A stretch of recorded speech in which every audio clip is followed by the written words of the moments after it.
We almost had him. He almost did it. Wait. Uh-oh. Now we're undone. Won't commit, so we choose to run away. Do we? All right, you got it. Usher Raymond in the studio right here on the Ryan Cameron Show, V103. Got a few more minutes with Usher. Yeah. Okay, so the people loving that record, man. Yeah, I was going to say I'm really happy to hear it, too. It's great. Happy to hear that, man. What do you mean? I'm happy to hear it. You know, I was really thinking about what you were saying earlier, that, you know, as you challenge yourself to do things different, you know, some people were not so understanding of, you know, kind of some of my musical choices in the past, which, again, I told you, hey, man, this is music, and music is like art to me. Right. So it's subjective. You might not like it.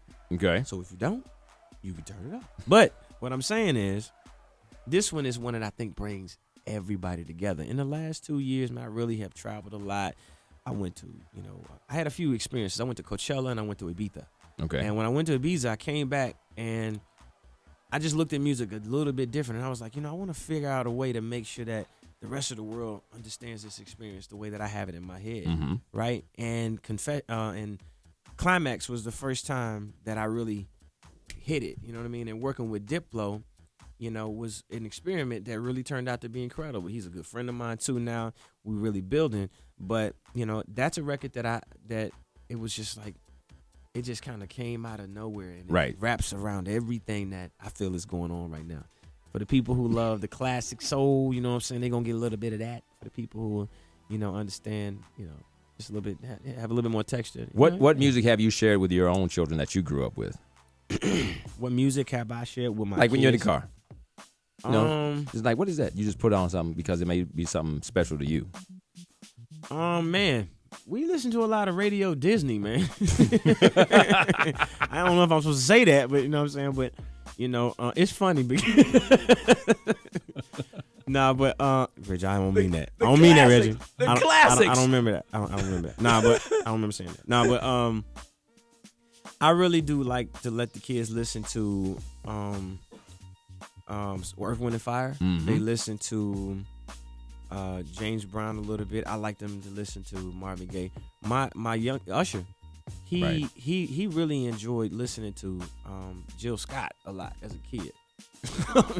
He just said just kind of really caught up, but that's caught up as playing. Right, that's great. But you know, it's funny because you know when I get in my car, I'll look back and, you know, of course, that's like our little time to play music. Right. We have a little DVD player in there. Sometimes we'll watch a movie or something like that on where we're going.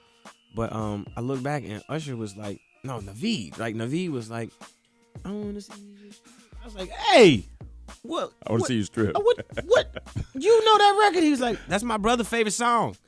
That's what I was going to ask you. What's on the parental controls? Like, what's on the do not playlist right now? Well, you know what I'm saying? There's a clean version of every record out there. So, you know, I got a special iPod for the boys where they can listen to modern stuff. You know what I'm saying? But I try to talk to them. And if we listen to music, we listen to mine. You know what I'm saying? To make sure. Nah, but mine it does get a little risky. But, you know. Look, let me show you. Look, this is, I know. You know what I'm talking about. Look on my iPod. I got kids, safe. I mean, that's my playlist. You want to make sure because you don't want the F-bomb to drop out. We were in the car. You don't want that. And I'm not going to say who it is, but, you know, a friend of ours, both of ours had, you know, one of their kids was hanging out with our kids and their song came on. And they were like, hey, you got to turn that. My daddy does not have a lot of kid-friendly records. And the whole car just went silent.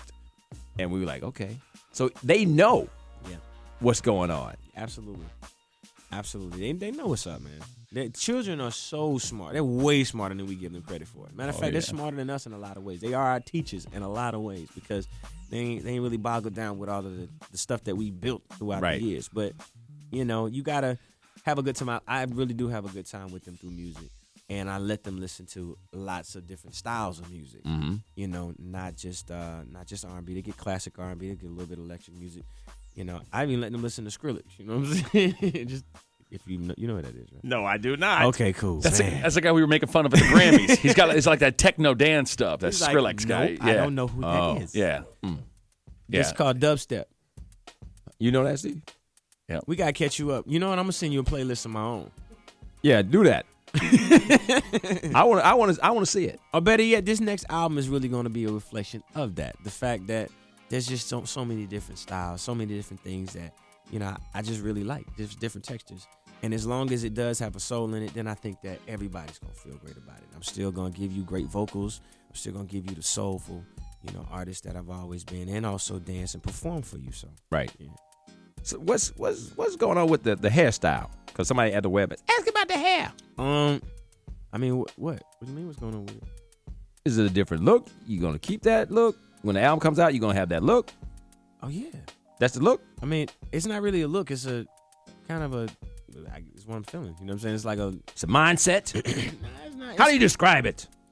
I mean, you know what it is? I think that, you know, it's so if you do have hair still, you can actually wear it. You know what I'm saying? If you don't, then I believe that was a direct shot. If you're not following the challenge like yourself, Brian. nah, but you know what, man? It's just a different style. You know, it ain't a mohawk. You Right. know what I mean? It ain't a fro. You know, a little bit of my texture coming out a little bit. You know what I'm saying? You see them curls whipping a little bit, you know? But, you know, for me, man, it's like, it's just a, you know, I Just wanna doing- try doing you. I want to try something different. You know what I mean? I don't want to wear Caesar right now. You know what I mean? I want to, See, I can, but, you know, I can but go see, you without knew something. that because obviously you went right to the Caesar. Yeah, but that is the classic. That's the classic Usher. No, Yeah, it is. no, it's not. You wear that? Come on, man. The classic Caesar? Yeah. Nah, you got to go online. My fans, they understand what I'm doing.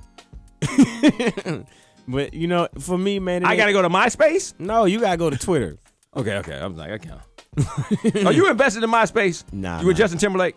Nah, That's just one of the places I talk. But, yeah, that did make me look a little way behind, right? But, yeah, I got you. You got to explain that because they like, did he say MySpace? Yeah, you know, to me, it's just an outboard. You know what I'm saying? You know, having, 80 million followers on there is just kind of like a thing. Now, are you posting stuff and getting reaction?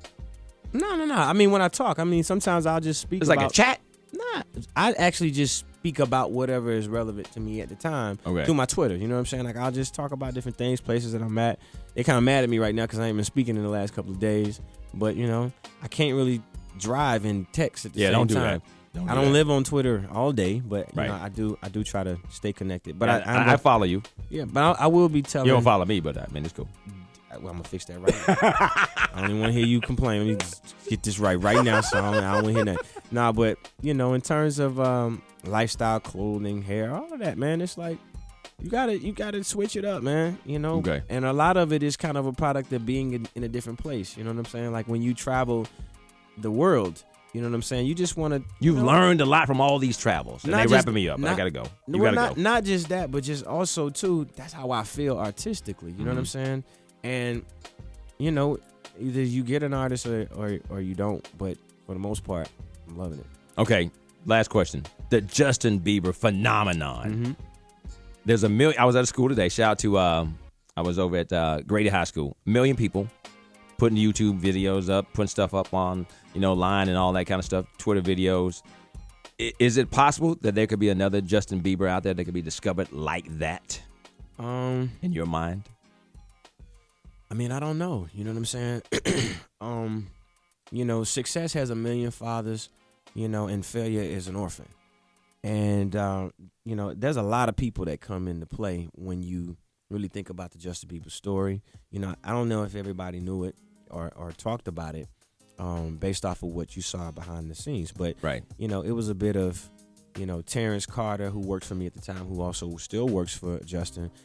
Keith Thomas, who worked for my production company at the time, really talking about this artist who was in Atlanta and was really adamant, like, yo, you really need to make sure you pay attention to this guy. He's going to be someone. And then I remember being at my house and we were there and, we were talking and Perry was there. Perry Reed was there. And she was like, you really need to go pay attention to this artist.